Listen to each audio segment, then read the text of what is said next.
Imagine this. Two people walk into a store. Both leave with the exact same phone. One pays $1,200, the other pays $300. They both use the exact same apps. They both take the exact same photos. They both scroll the same social media feeds. And yet, one of them will unknowingly lose over $200,000 across their lifetime. Not because of a bad investment, not because of debt, but because of a habit that almost everyone thinks is completely normal: upgrading their technology. Now, before you think this video is about telling you not to buy new gadgets, it's not. Technology is amazing. Smartphones are one of the most powerful tools humans have ever created. But what most people don't realize is that the tech industry isn't really in the business of innovation anymore. They're in the business of scheduled dissatisfaction. And once you understand how the system works, you'll never watch a product launch the same way again. Because the biggest trick the tech industry ever pulled was convincing millions of people that something they already own suddenly isn't good enough. Let me tell you a quick story. Daniel had a phone that worked perfectly. The battery lasted all day, the camera was great, every app ran smoothly. There was nothing wrong with it. Then, one night, he watched a product announcement. The company showed a brand new model, new camera system, slightly faster processor, a brighter display, better night photography. By the end of the presentation, something strange had happened. Daniel looked at the phone in his hand, and it suddenly felt old. Not broken, not slow, just outdated. But here's the strange part. Nothing about his phone had changed. The phone didn't suddenly stop working. The apps didn't stop loading. The camera didn't suddenly get worse. The only thing that changed was his perception.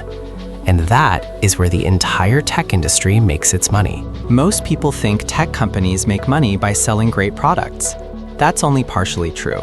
The real money comes from something else: repeat purchases. Think about it.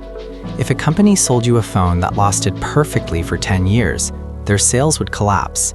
So the system has to encourage you to replace devices long before they actually stop working.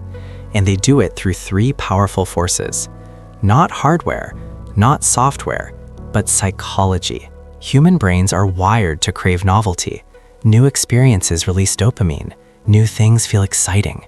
That's why opening a new phone box feels almost magical. The packaging, the smooth glass, the untouched screen, the smell of brand new electronics. But here's the uncomfortable truth. That excitement has a very short lifespan. Researchers studying consumer behavior have found that the excitement from a new purchase typically fades within a few days to a few weeks.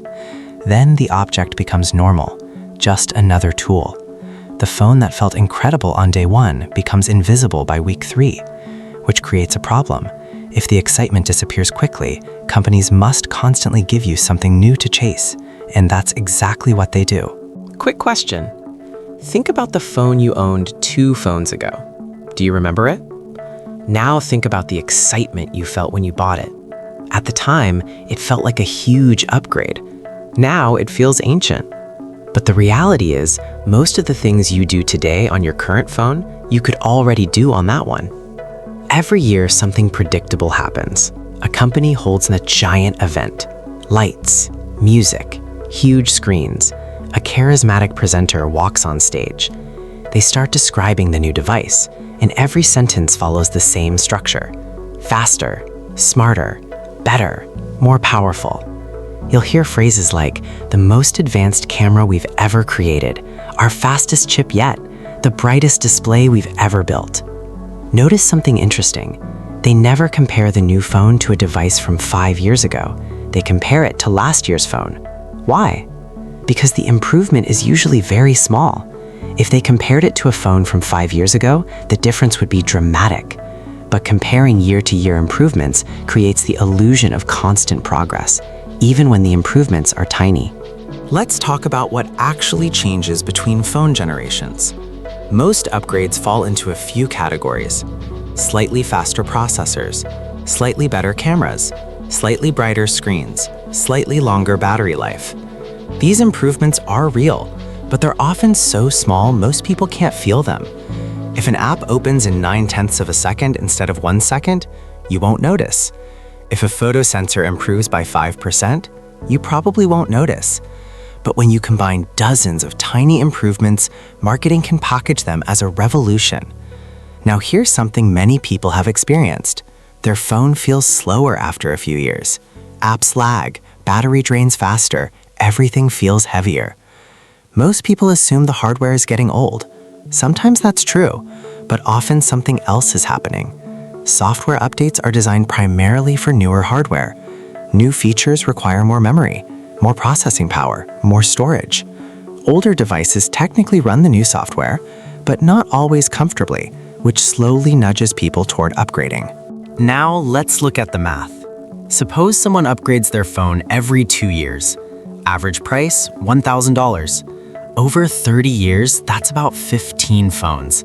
That alone is $15,000. Now add laptops, tablets, smartwatches, earbuds, smart home gadgets.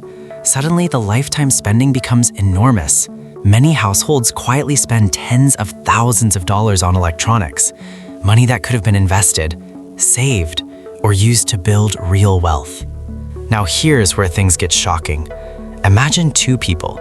Alex upgrades constantly. Jamie upgrades slowly. Alex spends about $2,500 per year on personal tech. Jamie spends $900. The difference is $1,600 per year. If Jamie invests that money instead, at average market returns, over 30 years it could grow to more than $200,000. That's the hidden cost of the upgrade culture. Not one purchase, but decades of small decisions. How to escape the upgrade trap. Strategy 1. Define your real needs. Ask yourself one simple question. What do I actually use my phone for? Most people use their phone for messaging, social media, photos, navigation, videos. Almost any smartphone from the last 4 or 5 years can do all of these perfectly well. Strategy 2. Replace the battery first. Many old phones just need a new battery. A battery replacement costs far less than a new device, and it can make the phone feel brand new. Strategy 3. Buy refurbished. A 2-year-old flagship device often performs almost the same as a new one, but costs dramatically less. You get most of the performance for a fraction of the price. Strategy 4. Upgrade on failure, not hype. Upgrade when? The battery can't hold charge. Apps stop working. Hardware breaks. Not when marketing tells you something is outdated. Next time a new device launches, watch the presentation carefully, not as a customer, but as an observer. Notice how every feature is designed to make you question what you already own. Notice how comparisons subtly downgrade your current device. Notice how the excitement builds toward a moment where the newest version feels essential. And then ask yourself one simple question. Did my device actually become worse today? Or did someone just spend millions of dollars convincing me it did? Because the most powerful upgrade you can make is upgrading the way you think about consumption. Your phone is still working. Your laptop still works. And every year you resist unnecessary upgrades, you're not falling behind, you're quietly moving ahead. If this video made you rethink the way you buy technology, subscribe, because the next video will break down the subscription trap quietly draining thousands from your bank account every year. And once you see it, you won't be able to unsee it.